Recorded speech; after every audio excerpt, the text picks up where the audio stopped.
Round 2 of the series, the QRS Blondies Mazda World Tour takes us to Lime Rock Park here today for a nice race, 42 laps around the Lime Rock Park circuit, and these drivers have got themselves a nice and tight field.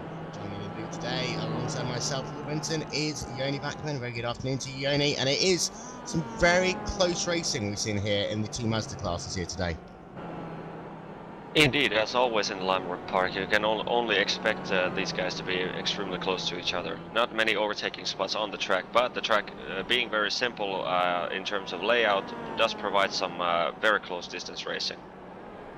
And Lime Rock Park over the years has really proven host to a major stepping stone in many young aspiring drivers' motorsports career, and this is one of the few car combinations where you can really get yourself some close racing and overtaking, because these little Mazdas have got themselves the opportunity to make some big passing maneuvers. And one thing you will see come into play here as well is you've got guys in the Cup car, guys in the Roadster, and some of it comes down to personal choice. The Cup car in theory should be a little bit faster, but Yoni, it's going to be interesting to see which one will rule at the end of the race, especially on a track like this where you've got a tricky section at the start and then a long fast section to complete the lap.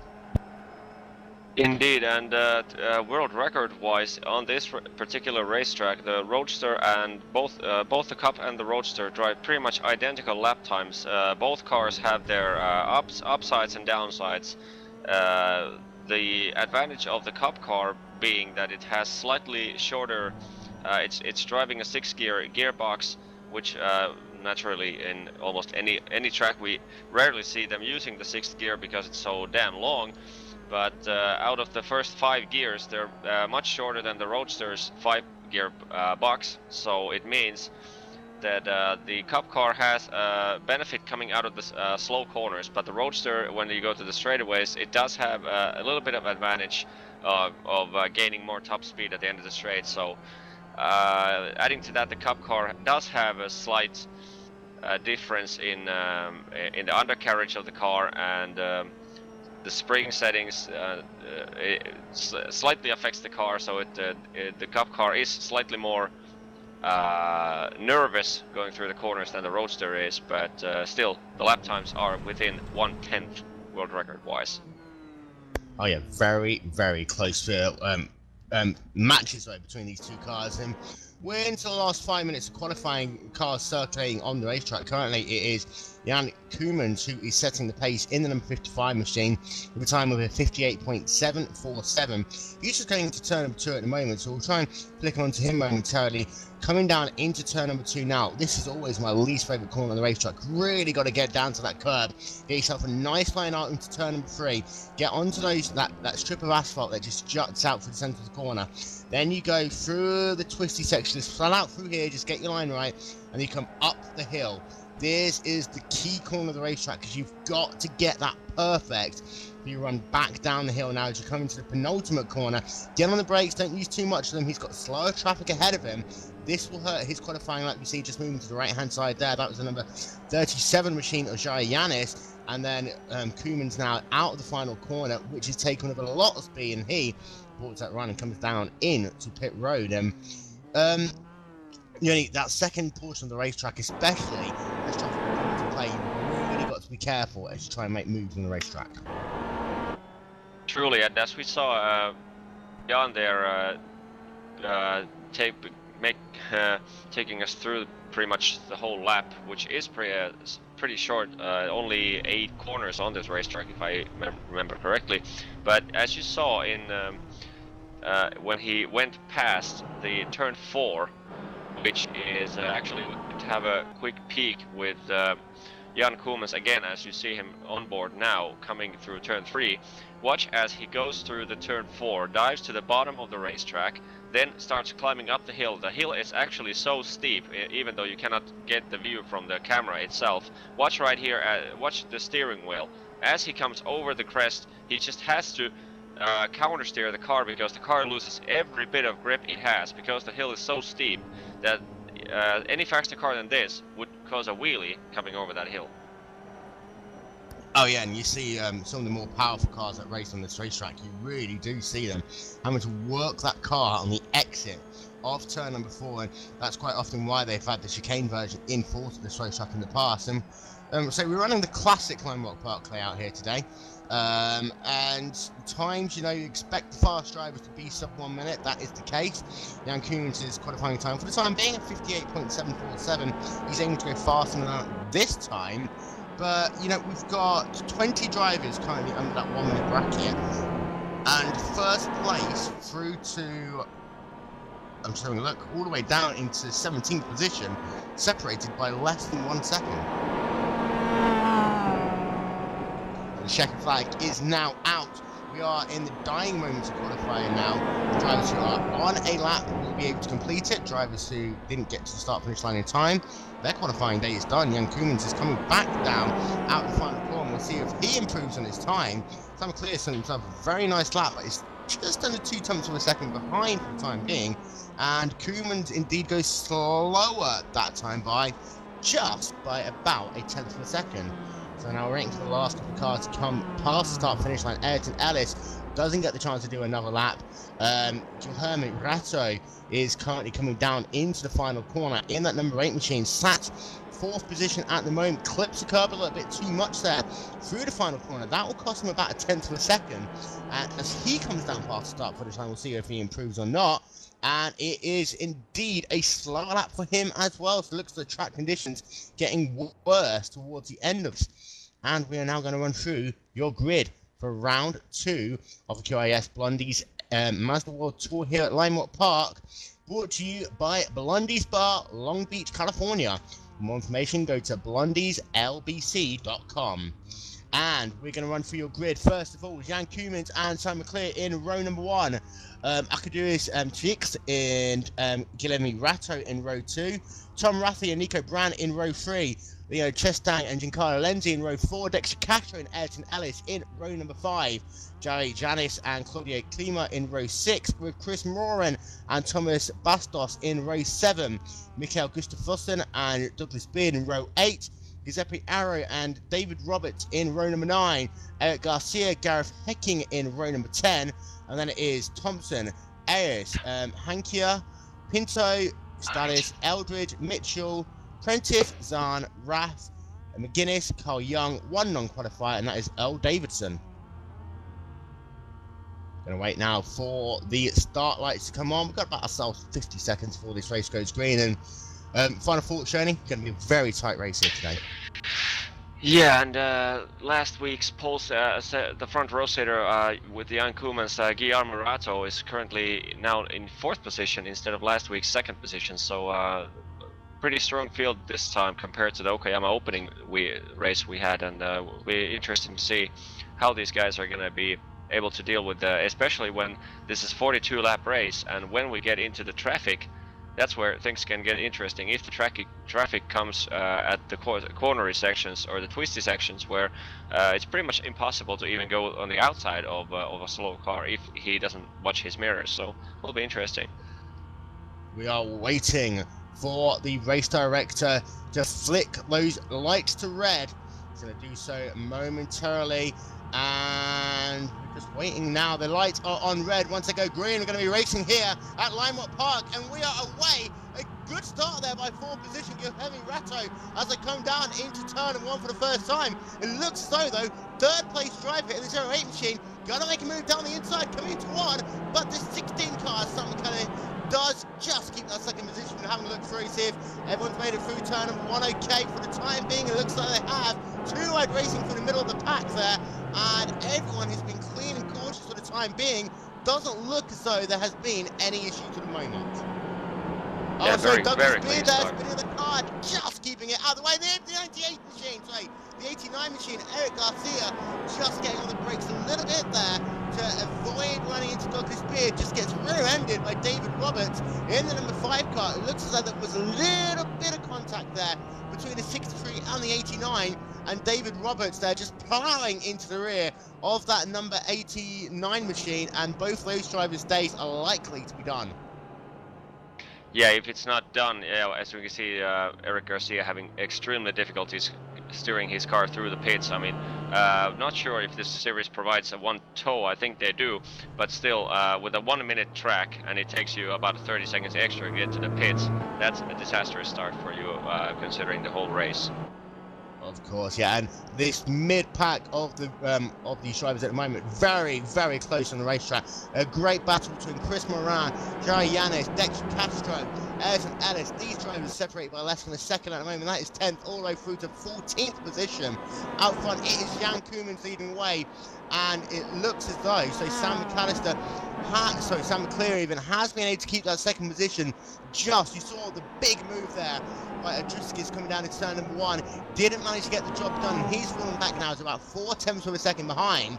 However, looks as though cars are very close on. We've got a car all the way down on the inside there of the final corner. There were 3 wide around them, and that was, Tom Rafji in the number 41 machine. It looks as though he just decided not to take the final corner at all. Got very loose on the exit of turn number 6. The car was spearing towards the wall. He saved it, had to run the grass all the way down into turn number 7, final corner. And as it was going on around him, Nico Brandt almost had a big moment of Ayrton Ellis. Ellis able to sneak around on the outside to take 6th position. Yeah, we have currently looking at Tom Rathie as he goes wide again, by the way, at the exit of turn 2.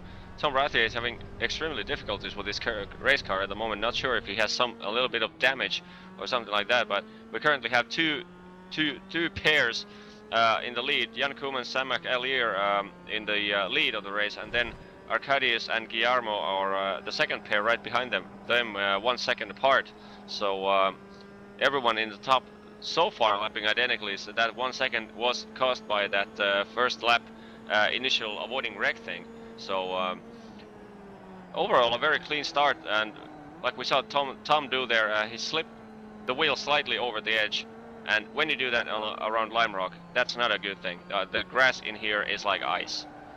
Yeah, Dexter Castro got very wide in that number 13 machine coming out the final corner.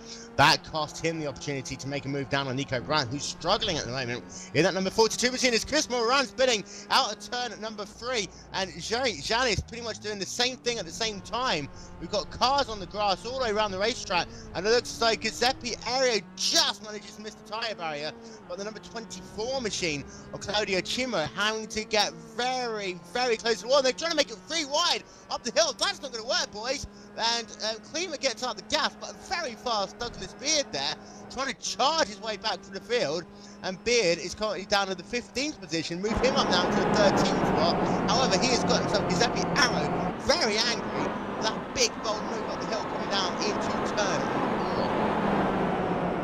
4. Yeah, looking at the position changes. Since the start, Tom Rathie started in 5th position, currently down in 16th. One of the big gainers in this race so far being Ayrton Ellis, who started the race in, I think, 9th or 10th position and now up into 6th. So lots of dramatic position changes already with 5 laps into this race. But remember, we still have the mandatory pit stop. Yeah, these drivers will have to make 1 pit stop during the course of this race. At Gareth Hickling in the number 79 machine, currently sat in the 14th position, and there is pretty much nowhere to move in some of the parts of this racetrack because there are cars literally nose to tail, 5, 6, 7 of them all very, very close to the racetrack, and there's just nowhere for these drivers to try and find a space to make a pass. And you see Dexter Castro very wide once again off the final corner. That is the 2nd time he's done that now. Ayrton Ellis also went wide out of the final corner. And these drivers are really pushing it out of this final corner, knowing that they need good top-line speed. Jürgens takes a huge off-track on coming out of the last corner. And also we got a green car coming out also off-track, and he clips the tyre barriers twice. Comes right back on the track in the middle of the pack. Not sure who that was. That was David Roberts by the look of it. David Roberts in the number 5 car, just through the final corner. It's just we've seen it so many times already today, and Roberts just goes wide. I think he's be okay. He's going to have some suspension damage, surely, on that thing, but just grazed the wall and tried to bounce right back onto the racetrack ahead of it. Rathie there, you know, we've seen this so often with these cars just getting wide onto the racetrack, and so that was Janis, and so many cars are doing it, and you know, you really have to be powerful for that final corner, but a couple of these drivers are only taking too many risks too early on. Yeah, meanwhile, while Jari Ennis went wide last time coming out of that last corner, Tom Rathy managed to get past him. So Tom, with that disastrous start, as again we see, that's I think Garrett Hickling this time around making a huge mistake, and Tom looks like Tom is gonna nail the position number 13 right here, coming into turn 1. Yep, and Jari looks like he's gonna exploit that as well. But having said that, outside of the cameras, Guillermo Rato in 3rd position. And also not sure where that happened. Sorry to interrupt you there, Claudia Klimo there going very wide for turn number 1, and that allowed that entire pack to go right past him. But yeah, Guilherme Rato has made his way up into the 3rd position, away from our camera. He's going to try and see where we can figure out where that happened. But it looks as though, it was because Adriski skinned the 08 machine into turn number 6, just getting the car very, very wide, just glancing the tyre barriers there in turn number 6, coming down the hill into 7. That is what allowed Rato to gain that 3rd position, and that 08 machine right now is currently riding in the 4th spot. A bit of left-hand side body damage that he's going to hope he can get that sorted out in that mandatory pit stop later on in this race. But we've got a big battle there. 3 cars very close together, as you've got yourself Joe Rao going very wide on the exit of 6, just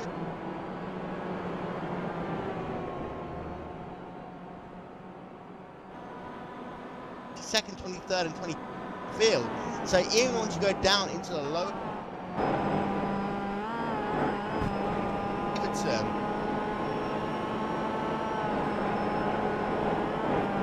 that car, his day is done with a 94 machine.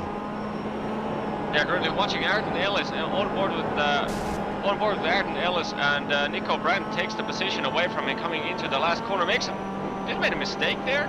So there's a very slow car on the straight on the front stretch there, and looks like Nico Brandt is gonna exploit that situation as well. Not sure what exactly happened there. Yeah, Dexter Castro climbs up from 8th to 6th. Nico Brandt goes from 7th to 8th, and Ayrton Ellis loses.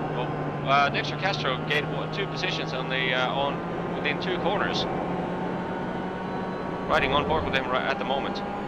Yeah, we have seen how Castro has been a bit ragged in those final couple of corners, but he managed to nail it this time. We talk about momentum at this racetrack and just how you have to be on it so much at this track, especially in those last couple of corners. You need the momentum to carry you all the way down the front straightaway. We've seen so many drivers losing it in turn 6 and turn 7. Castro now, he's got himself like 2 seconds almost now to gain on Lino Chesting, who's currently sat in the 5th position. In fact, I take that back, it's more than like 4 seconds. Out front, however, Jan Koeman is your race leader, Sam McClear is in 2nd, Guilherme Rato is in 3rd, Chesting is in 4th, with Lino Chesting in 5th, Nick Castro 6th, and in 7th, Nico Brandt in 8th, Nico Mustafa in 9th, and Douglas Beard in 10th, as we have got 9 laps booked, working lap number 10 of 42. Yeah, currently on board with Dexter Castro looking behind view from his car. Watch out! Oh! Castro had to go way past there. Was that Andrew Mitchell there? Not sure. Yeah, Andrew Mitchell in the number 96 car, very slow. And the car's just having to split him there. Castro, so close to just running into the rear of that number 96 car. What he was doing in the middle of the track, about 20-30 miles off the pace, I have no idea. But Andrew Mitchell is still going slowly. He's going to bring that car down towards pit road now. Something truly isn't wrong with that, but perhaps he should have just brought that car off the racetrack. And currently we have the first pit stops underway. We have Mike Eldridge, Earl Davidson and David Roberts too making their first pit stops.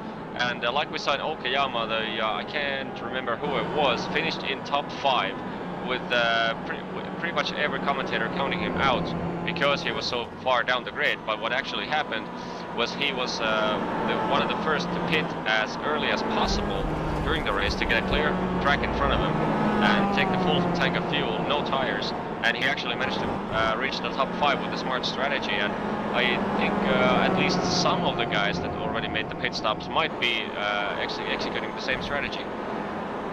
Yep, and we've seen this so often before, know drivers going off strategy can make the advantage work for them. We'll keep an eye on the drivers who are going down onto pit road, making their stops early, and the drivers are going to stick it out and try and make it work in the opposite direction. Nico Brand just making a move there on Dexter Castro. This is the battle. We'll set up the position. Nico Brand's got the inside line. He will get the position into the corner there. Castro tried holding him off. Didn't work at all there. But ahead of them, you see Mike Eldridge, Ayrton Ellis, and Earl Davidson. These three drivers are very close together. Ellis is trying to make his way through traffic at the moment, and this is going to allow Nico Brand and Castro to catch back up. As you see there, Ellis has to be very careful as he gets onto the throttle, looking down to the inside towards turn 4. And this is where this race is really going to get interesting on such a short track. As Ellis getting a bit wide there. Yeah, that's the tricky part to execute any kind of overtaking, because driving the single fast line through that corner itself is tricky, because like I said, the hill is so steep that it takes all the grip away from your car for a good 1 second. So yeah, especially when you're dealing with the traffic, and like we saw in the Ayrton Ellis case, the slow car right in the middle of the track can really mix up the pack and can even cause severe crashes. So only 13 laps in the books and 3 times the distance remaining, so lots of stuff can still happen. And Sam McClure is down onto pit road, making his pit stop there in the number 16 machine. In and out, very quick pit stop for him. So he is now back onto the racetrack. Mikael Gustafsson into pit road as well. See if there's any more takers for the time being. Pit road is pretty an empty place at the moment. But Ayrton Ellis, I have to say, in the number 3 car, doing a sterling job. He's got around all that traffic now. And Nico Brandt behind him has also got the clear track. But you see there, Dexter Castro looking down to the inside. Down into turn number 6. Brandt just giving him the position there. No point trying to go too wide from that position, but he's going to try and do the cutover and then make the move into 7. Not going to happen, but Castro going to have to be very careful here. Is Brandt going a little bit wide? That's going to allow him to get past once again. This time by Douglas Beard in the number 63 machine. And in the 3rd position, Lino Chestang took the 3rd position away from Arkadiusz Tedorich, going through turn 1 last time around. So a very nice pass, clean, got a good run on it last corner, and a very clean pass on the inside. The action up and down on the field for the moment. Douglas Beard has had himself a great recovery drive. He started this race all the way down in 16th position, now running in 7th and trying to put pressure on Dexter Castro, who goes wide out of turn number 3 there. Beard is going to go down on the inside as they go through the no-name straightaway up into turn number 4, the uphill corner onto the back straightaway, and Douglas Beard now up into the 6th position. But this is where Dexter Castro has been strong all race long. So he's going to see if he can try and get that position back as they come down past the start-finish line one more time after they've gone through turn number 7.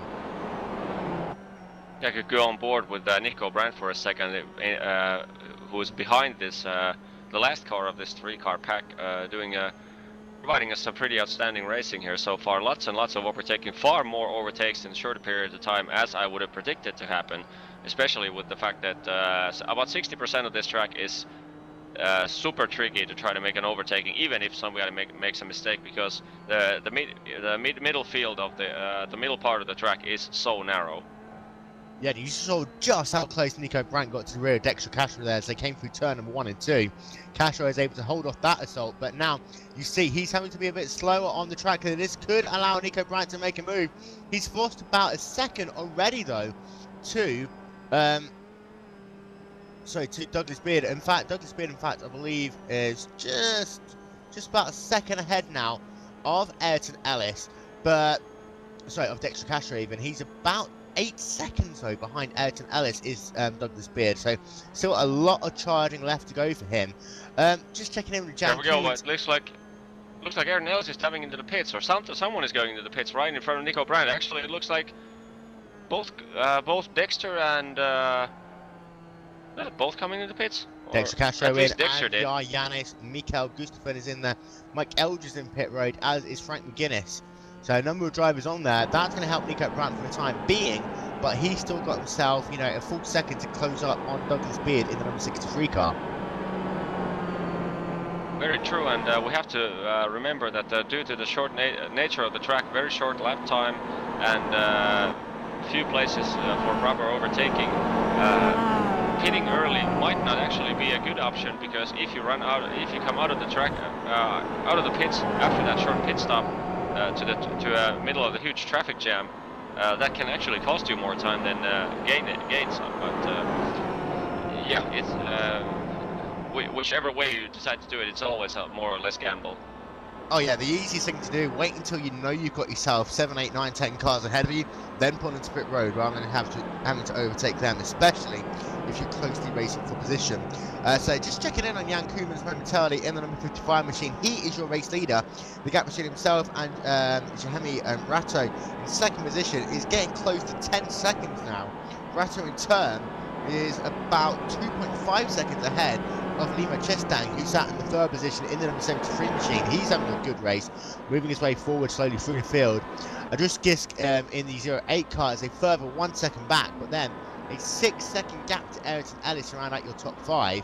Well, Douglas Beard and Nico Brandt, they are continuing their battle, and Tom Rafji, you know, has been trying to play some form of a part in this as well, and just staying where he is in that number 41 car.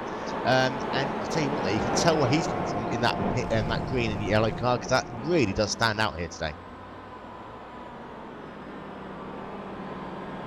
And now that the pit stops are underway, the field is starting to separate themselves just a little bit. We lost both 3-car trains we had on the track since some of those guys made the pit stops. So now the Tom Rathie is actually gaining on Nico Brandt a few tenths a lap, and 3 tenths a lap to be exact, and that's so far the best fight on the track, so we could jump in on board with Tom Rathie for a second here, but yeah, I would, after 10 more laps, since when majority of the field most likely have made their pit stops, that's when we see the true nature of this track. If there's still battles going on, that's where you don't ease off anymore going into the corners too wide. Of course, yeah, and a lot of the times as well, these packs do come back together late race as well. You know, some guys have found some extra speed, might have made a couple of tweaks to their cars on pit road and get ahead of steam, but then they come up behind a slot of cars. They can't make that overtaking maneuver happen. We are back to the famous trailing trains. You see there, Nico Brandt was having a little look there on Douglas Beard as he goes wide into turn number 1. He's going to have to be careful. He got himself the lap traffic of Gareth Pentis ahead of them, just a couple of seconds ahead on the racetrack at the moment. But Brandt, we've seen this before so often with him. He does cruise around for the first, 10-15 laps. As soon as we get to like the halfway point, he starts putting that hammer down, and perhaps he might be able to save his tyres early on to try and go on a rampage once this kind of like pit sequence continues on. Yeah, Tom is close enough now. If you get a good run on a last turn, he can have a good run into turn 1, maybe even an overtaking. Let's see if he is able to nail a good exit out of here. Doesn't clip the sand, so it does help him. But is it a 0.2 of a second? Is he close enough to dive in for a pass? It looks into it, but no, decides against it. And we have left traffic on the outside line now. Should be able to let both guys by, which he does. Yeah, they both cleared him as they come down into turn number 2, lead left-hander. And Raffi there, I think as well, he knew the fact that he'd probably be getting to that lap traffic around turn at number 1, so perhaps he didn't make too bold a move, as we've seen some drivers make here today. But Raffi very close, they come up the hill, up into turn number 4, looking very close as they come through it. Both of them literally going up the hill simultaneously, not close enough to make a look down to the inside, but really holding his ground. Raffi, he is now in the dirty air, so he's going to have to be mindful of that. They're going to be literally nose to tail as they come through the final corner. And will he make the run again? No, he just clips that curve, the inside curve, a little bit too much. He has enough run now. He's got enough run now. He's going to at least be side by side, coming to one there, side by side now. Raffi's going to try and make the big move. Brandt try and counteract by making it long around the outside. Close together. Oh! That was not a bad. That was not a good move. I wonder if Tom Rathie actually damaged his front suspension in there. Yeah, that was. It looked as though Brandt just always turned over him, because Brandt really did look like that car got loose. Extremely difficulties right now. Brandt is having very much difficulties with his car right now. Yeah, so it looks like Brandt's day is going to be done. Rathie's day is going to be done as well. Big big traffic jam up the hill as Rathi's trying to salvage that car, bring it back down toward pit road. But you see Nico Brandt there very slow on the racetrack. Jared Janis is like a part of this pack, but look at Giuseppe Arrow just stuck behind Rathi, going so slowly on the racetrack. There is nothing that Arrow can do for the time being until they get onto the front straightaway. Expect Rathi to perhaps make that turn down towards pit road. No, he does stay out, so perhaps he's looking for a fuel number. But Nico Brandt once again looks as though his day might be compromised. He's back on track, still doing. Yeah, he's struggling. But yeah, he's struggling. We could have a quick look at the replay of exactly what happened there from the chopper cam, if just a few moments time, because that was we can actually get a slow motion view from that, and it looked to me that Nico just really turned in on him, with no respect towards the fellow competitor here. Let's have a look at it. Yeah, it did look so. Nico turning the car, got a little bit loose on him coming into the corner, but it just slid all the way across the racetrack and just collected Rathi there, and there's nothing Rathi could have done at all. Brandt really just literally did turn that number 42 straight down to the left-hand side of the 41 car.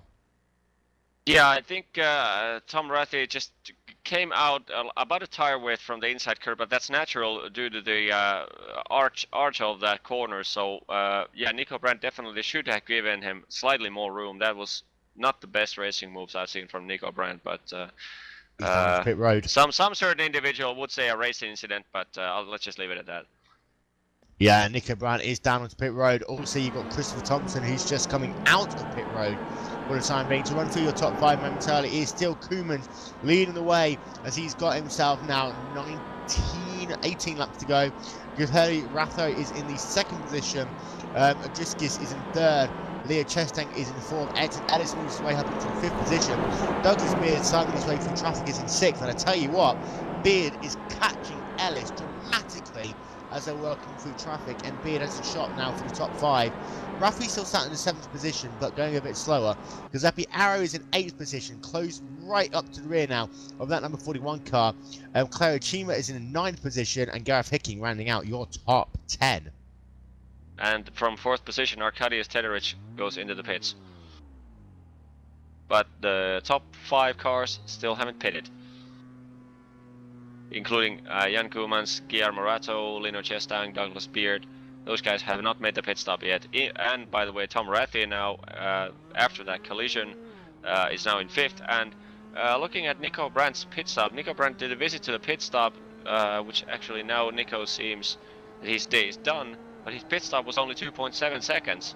So it looked to me like he got a free tow, which means that if the series allows, you go into the pits with a damaged car, you get 1 full repaired car in exchange. So basically it's like going into the pits with a wrecked car, getting out, getting into a brand new car, and back out again. So that looked like Nico Brandt did just that, but for some reason he just called it a day. Yeah, Nico Brandt's day is done, and he's had some bad luck this year in many forms of motorsports. That was going to continue here today. Keeping an eye on Koemans, trying to see when he's going to come down pit road, because still leading the way. But he's got himself a 12.9 second gap at the moment. A bit of lap traffic of Hiro Kanya and Adriskis ahead of him. In fact, Adriskis has made his pit stop, so he relinquishes 3rd position for the time being. So we expect Koemans to come down in the next 3 or 4 laps or so. Gahoo Ratho, say 12 seconds behind, coming through the final corner himself. He's got himself 3 cars all very close together with him on the racetrack, as that is Kevin Starling's coming down into pit road in the number 14 machine, 2 laps down, out of contention in the number 40 car.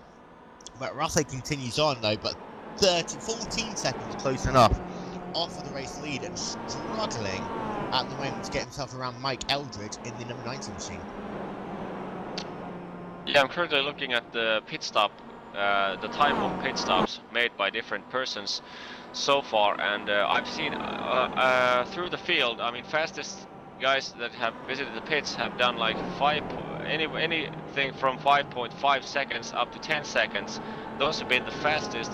Then the normal pit stops have been anywhere between 14 and 19 seconds, but then there are guys who have made 33 seconds or 26 seconds. So my guess is that those guys also did the same mistake as some did in Okayama, and that was to take tires.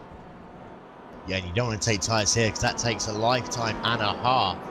And that really will cost them in this race. Keeping an eye out on pit road, we'll let you know when the leaders do make that journey down toward the pit road. Chesting still hasn't come into pit road. We'll have a look to see whether Beard or Rathy going to make that move anytime soon. They both continue to stay out. So it looks like today a number of the drivers are trying the late pit stop option here. Yoni, just trying to find perhaps a gap in the traffic so they know they can come back out.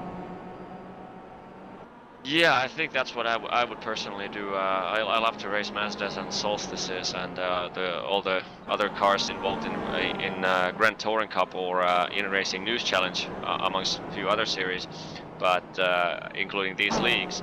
But yeah, I'm pretty sure that's what I would do around this racetrack. Just stay out as long as I possibly can, and if there's a huge traffic jam in front of me, just dive into the pits then. But yeah, I wouldn't take any early gambles if I'm forced to. And or Rathy unless looks, I'm forced. Yeah, it looks as though Rathy, that car is off the pace, but still circulating at reasonable speed for his mind at the time being. Douglas Beard in that fourth position, looks like he's got that one solid for the moment. But here we see Chesting coming down towards pit road. He is the first of the top 5 to really blink there. Chesting coming down. Keep an eye on him. Will he make a mistake? A couple of other drivers haven't. No, he will not. Fuel only for the 73 machine, so this should be a quick pit stop for him here today. Position change coming up. Position change coming up for P8. San McAleer is looking for the P8 from Gareth Hickling coming in the main straightaway right now. And it's going to be very close. 3 wide almost as it goes to turn 1. You see the car coming up pit road. And the 16 car, big, bold move down into turn 1. Makes it stick. And that will be the clear in the 16 car moving up a position into 7th. And after what was a great qualifying for him, he is now on damage limitation in that 16 car, moving his way up into the 2nd spot, but still 50 seconds behind the race leader, which is still Jan Koeman.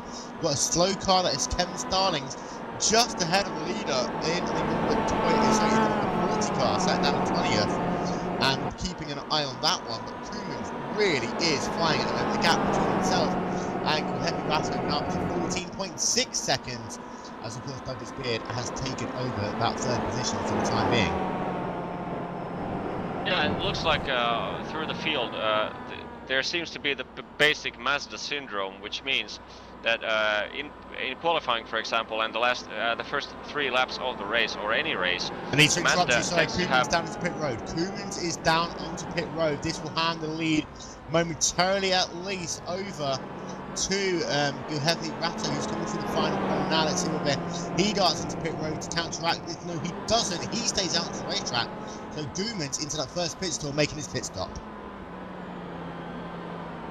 Yeah, as I was saying, the Mazda syndrome tends to be that during the first few laps with this car, there seems to be insane amount of grip on the front tires, and a lot of the drivers tend to adapt to that driving style in qualifying and in but the mistake is that when you get into qualifying rhythm and you have that ton of grip in the front tires, then you take that rhythm into the race. What happens is after 3 to 4 laps your front tires start to go off just slightly, which causes the car to start understeering, and that can actually cost you about up to almost a 1 second if you're not comfortable in adjusting your brake markers and entry points into the corners, because if the car starts to understeer, there's no way you can exploit those late brake points like you can in the first 3 laps. So my guess is that looking at the gains and losses in this race, by the way, Guillermo Ratto now dives into the pits from the lead. That can actually be devastating for your race pace, because unless you're comfortable in changing rhythms. Yeah, so Ratto makes his way down towards pit road now, stopping nicely in his mark. Keep an eye on he overshot his pit box there than the rate car. He had to reverse that car, so of course Koeman will get the lead back. He's already retaken the race lead there. So keep an eye now on Douglas Beard. Looks as though he is sort of stayed out on the track for the time being by the looks of it. But Ratto lost himself about 4 seconds and is taking tyres in the number 8 car, so this is going to be dreadful for the number 8 car. And Yoni, 20.7 seconds. 20.7 seconds for Guillermo Morato in the pits versus Jan Koeman's 14.3. Even after taking fresh tires, he will have that advantage the first 4 or 5 laps, but it's nowhere near enough to gain back 6 seconds. So big mistake. So he's currently sat in the 6th position for the time being. Lino Chastain has gone past. That shows just outside the pit stop was Carl Young. The number of drivers, you know, being able to unlap himself from him. Sam McClear currently sat in the 4th position. Keep an eye out on him. We'll see whether he comes down the pit road, but I've got a feeling he's one of those drivers that pitted early.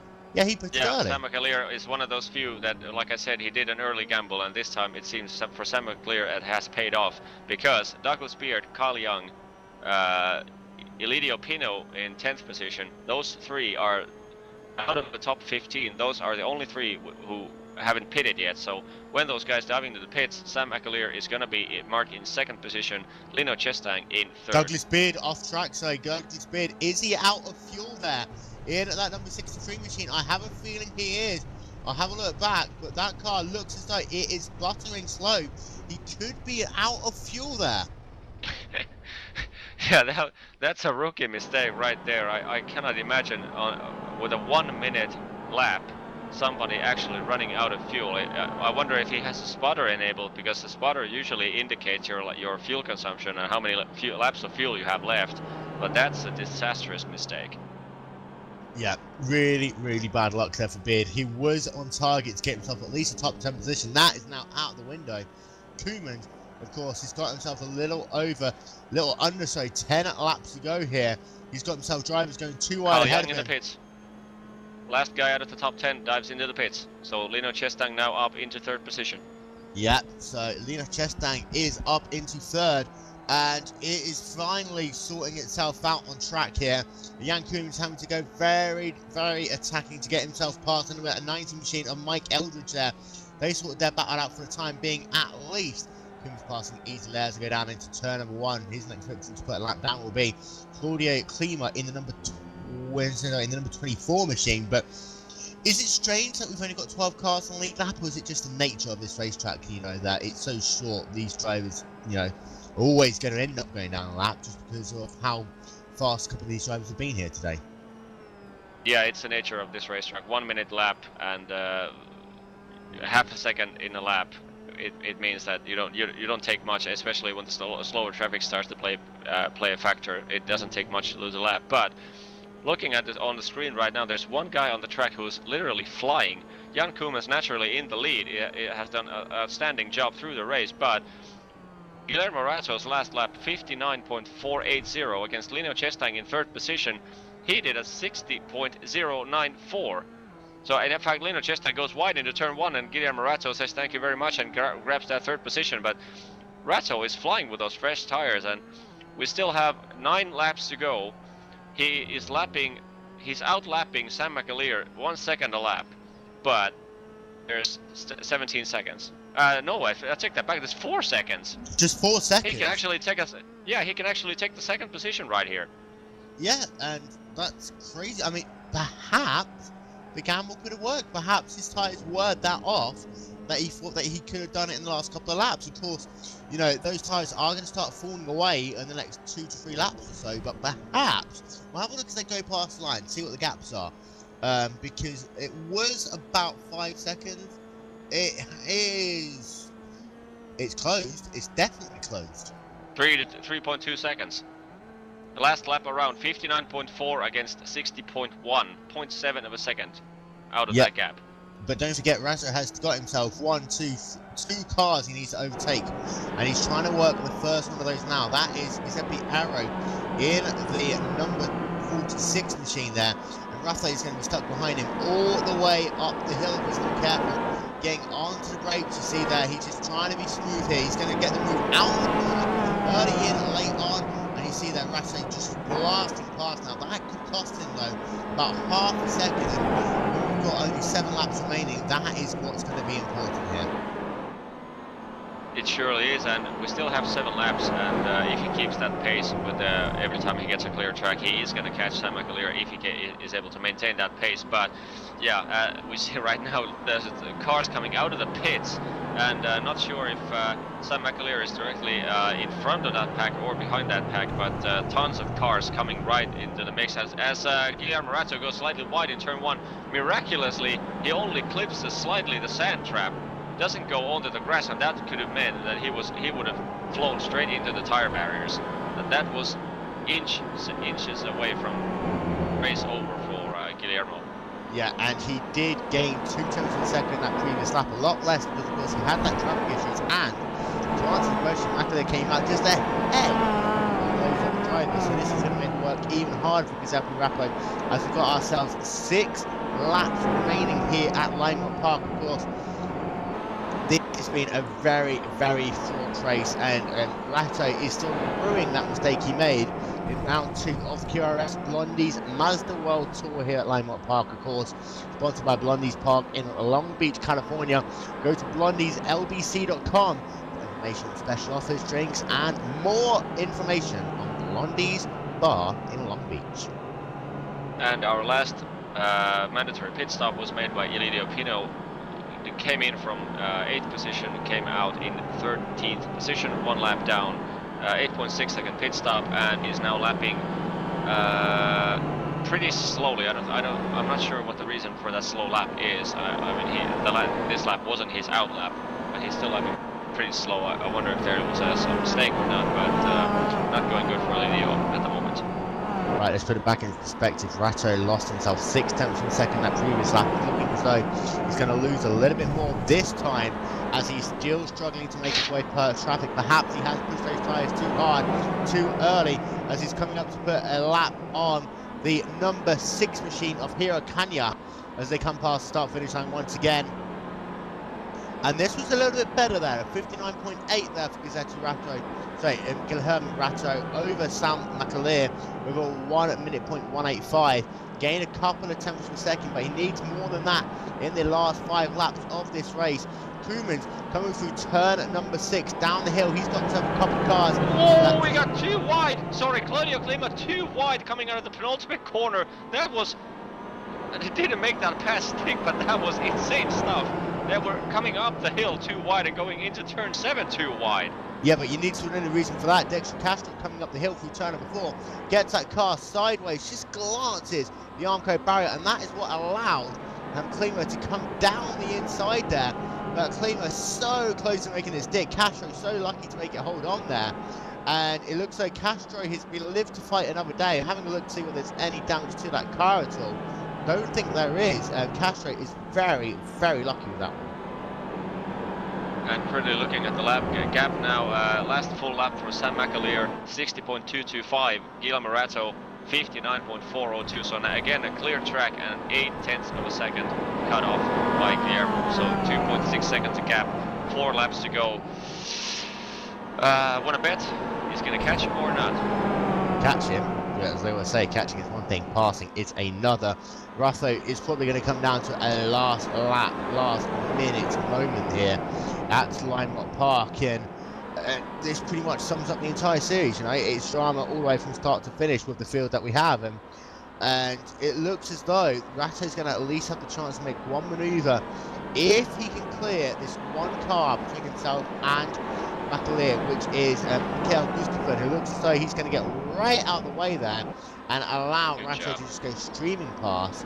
He knows what's going on ahead of him, and Rato, the gap last time, it was a 59.8 versus a 1 minute point 4 tenths of a second. He needs more. He needs more. Yeah, not going to be enough. Not going to be enough.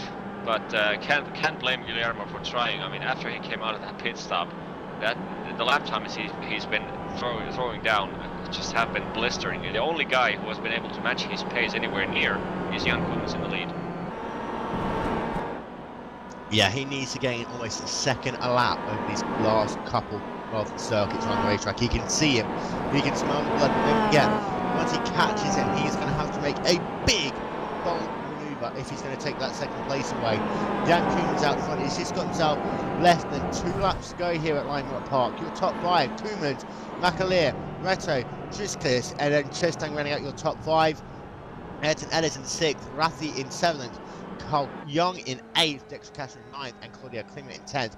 Only 8 cars still on the lead lap. That just shows how dominant Jan Koeman has been here today. And the gap between Koeman and McAleer, 25 seconds. And that last lap, Rato did a 59.5 versus a 59.9. McAleer's stepped it back up, and this is almost game over now. Yeah, it surely seems to be so, and currently looking at the laps led statistics in this race, there's only 2 guys who have led laps in this race. Jan Koeman's 39 out of 40 laps, and the only lap he didn't lead was when he dove into the pits, and that lap was led by Guillermo Rato, who lost the lead again at the next lap. By the way, looking at Claudio Lima coming in, the last lap underway, and he's looking first on the inside, then on the outside. Dexter is covering the inside, but does he expose the outside, exit the corner? No. But we could have a quick view of Jan Koeman coming across the start and finish line, then get right back into this battle, because my guess is this is not going to be over until it's over. Yeah, and you see Koeman's there coming up the hill, turn 4, less than half a lap to go for him now. All the hard work's done. It's just a case of a couple more braking zones, getting a little bit looser out of 4. Down into turn last couple of corners even. Jan Koeman's now just got their final corner left to go here at Lime Park. And Jan Koeman's coming out of the final corner, down the final straightaway. Jan Koeman is going to win round number 2 of the QRS Blondie's Mazda World Tour here at Lime Park. We're going to go right back to that battle, and Yoni, it's still going on, and it's still very close to the driver's Klima. It's going to be so close there, and it looks as though he just missed out. Yeah, just ran out of time there, and I was about to say that 3 laps ago that once you catch somebody, normally you could say that it's going to be a drag race down to the start and finish line, but in this case, on this racetrack, you don't have enough time to get the proper draft to get past before the start and finish line, so any overtaking maneuver would have required 1 full lap after you caught the driver in front of you, unless you make a extremely bold maneuver to the penultimate corner to the inside. But good fight still. McAleer comes home in his 2nd position. Guilherme Rato comes home in 3rd. A defiant drive by him, close gap to 1.3 seconds, but not quite close enough for him. And before we run through our final race grid, Yoni, driver of the race. I would probably go with Sam McAleer. One of the few that exploited the early pit stop.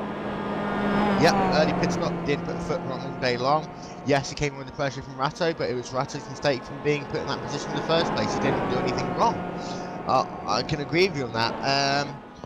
And in fact, I'm not even going to argue. I'm going to go with exactly the same thing. I mean, of course, Koeman's had a great race, dominated from start to finish, but McAleer took the biggest risk, I think, today, and he's one of the few drivers that really managed to make it work. Right, then we are going to run through your final race grid here from round 2 of the QRS Blondie's Mazda World Tour here at Lime Park. Jan Koeman's your race winner in time of 42 minutes, 11 seconds, 0.821. Sam McAleer in the 2nd position in that number 16 machine, 23.5 seconds pretty much behind. Guilherme Rato in the 3rd position, just 1.3 seconds behind 2nd. And then it is Andriskis Taxius in 4th position, Dino Chestang in 5th, Ayrton Ellis in the 6th position, Tom Rathi in 7th, Carl Young in 8th, Dexter Castro in 9th, and Claudia Klimt rounding out your top 10.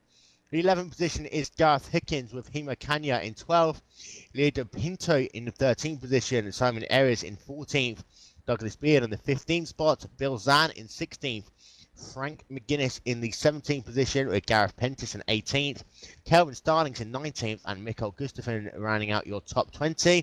21st, Giuseppe Arrow, 22nd, Christopher Thompson, Joe Janis in the 23rd position with Thomas Bastos in 24th, Mike Eldridge 25th, Nico Brandt 26th, Earl Davison in the 27th position, Andrew Mitchell is in the 28th spot, Joe Raff 29th, and Chris Moore running at your 30th position. Run through the drivers very quickly that did retire from this race. It was from 24th, Thomas Bastos, Mike Eldred, Nico Brad, El Davidson, Andrew Mitchell, Joe Raff, Chris Moran, David Roberts, Eric Garcia, and Giancarlo Lenzi, all drivers who did not finish the race. And we were supposed to have Mr. Beer in the booth with us, but for some reason he had connection problems, or I don't know what was the reason, but or maybe he's just too shy, but he left right before I managed to drag him over to the booth. So it's a shame, and we'll stay here for just a couple of moments. But don't forget, later on this evening, 8 p.m. GMT, the ISOWC Unity 150 will take place on the Indianapolis Motor Speedway. 60 laps of the Star Mazdas around the oval, and then tomorrow afternoon, it's the big one, the ISOWC Indianapolis 500, benefiting the Lance Armstrong Foundation here in HD with live timing and scoring as well. That will be from 4 p.m. GMT here on Glacier TV. In the event that we don't find anyone to talk to, final thoughts? Pretty eventful race. I expected a lot more boring race, which is a common thing in Lime Rock Park, even though, of course, Lime Rock Park is normally driven in Rookie Series, mainly in iRacing Official Series.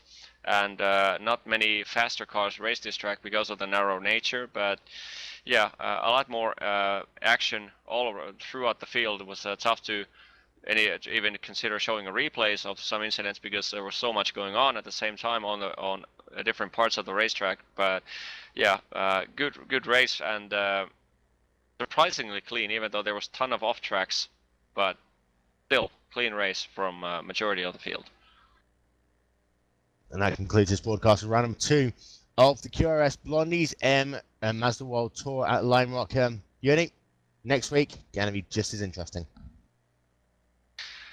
It surely will, and let's remember, normally these races last about 45 minutes, but we have, in the season, we have, now just give me extra 20 seconds to catch my, refresh my memory a little bit. We have the 2 times 75-minute races in this season, them being the Brands Hatch on October 13th and Sebring International Raceway International Course in December 1st. Those races are 75 minutes long.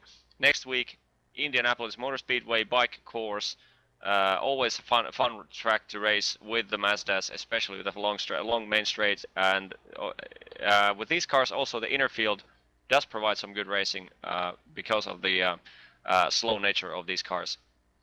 Yep, looking forward to it. So pretty much a week-long session of Indy, with the exception of the Talk Peak Racing Touring Car Championship, perhaps next Tuesday. But yeah, we'll be back in about 50 minutes' time for the SOWC Unity 150 on Glacier TV. In the meantime, time to get some food. We'll be back later on. Bye-bye! Let's cut that off. We have one guy that made a late entry to the booth. So might as well, since we're here, might as well drag him over. Nope. He left as well. This is fun stuff. Bye!